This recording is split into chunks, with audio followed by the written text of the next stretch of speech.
China proves again it's the king of racism. The U.S. literally bows to authoritarianism, and Russia opens a research center on Xi Jinping thought. That and more on this week's China News Headlines. Welcome to China Uncensored, I'm Chris Chappell. This episode is sponsored by Incogni.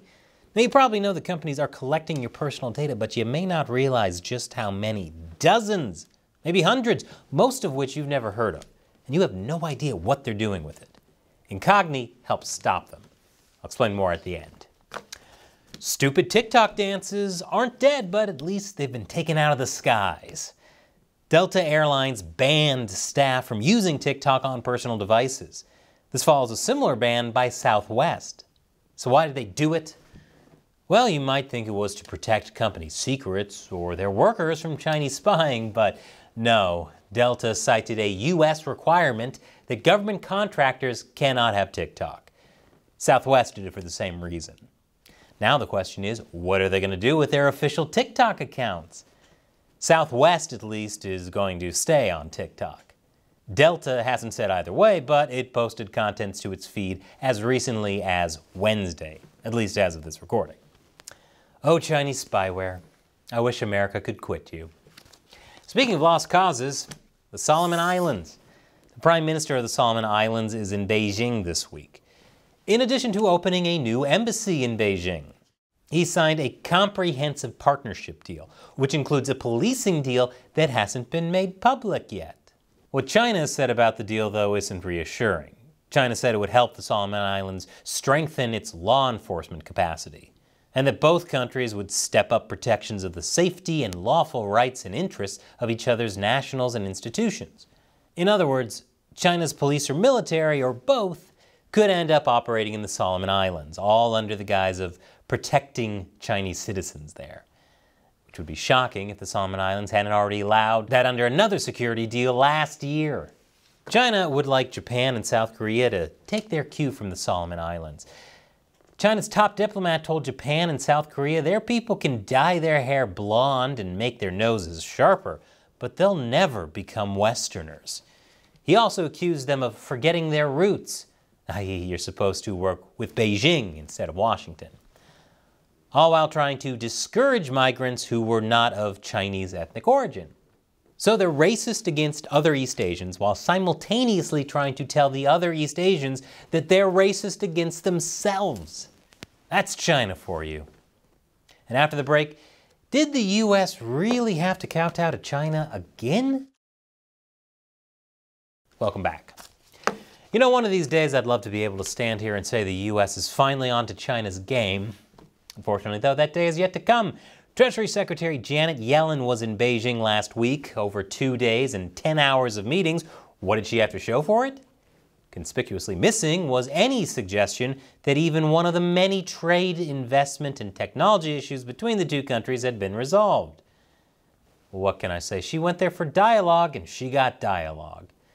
The lack of any tangible progress didn't stop her from taking a victory lap, though. The Biden administration loves to talk about building a floor under the relationship. Well, I would say they definitely built a floor, and then almost kissed it trying to suck up to Chinese leaders.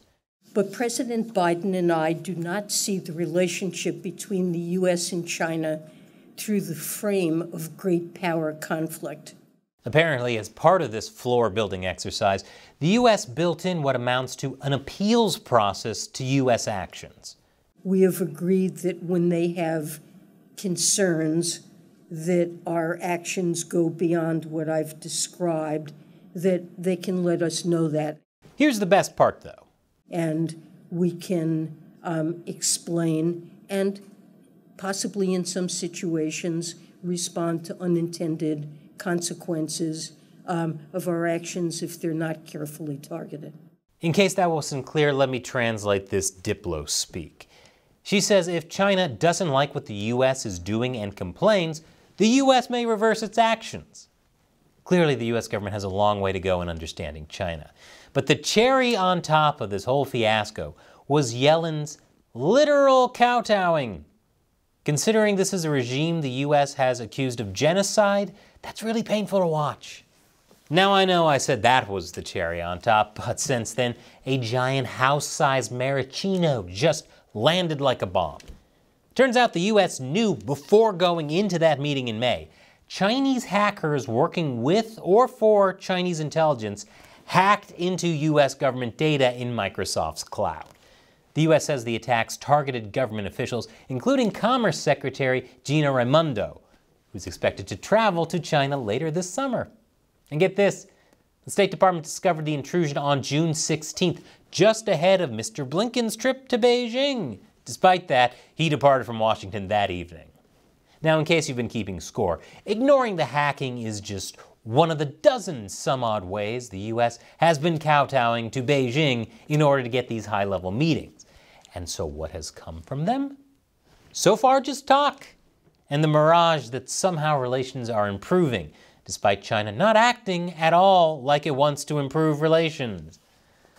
One of the meetings the Biden administration still wants to happen is between the U.S. and Chinese military leaders. That hasn't happened yet, but China's ambassador to the U.S. did meet with a Pentagon official.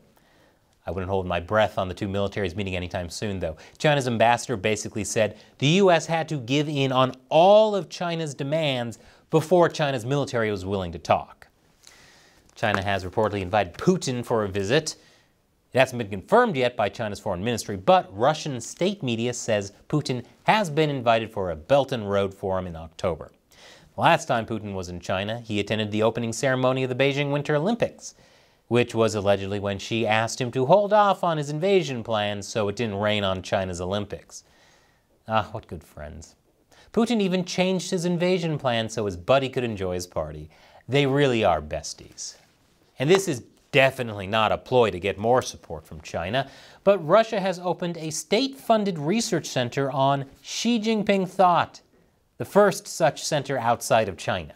What's the alternative explanation for Russia doing this? Well, Russia says it's to understand modern China better. I guess Xi and Putin's friendship really does have no limits. And this episode is sponsored by Incogni. Whenever you do anything online or use apps on your phone, there's a huge number of companies that collect your personal data. When I signed up for Incogni 12 months ago, I discovered there were dozens of data brokers that potentially had my private information without my permission.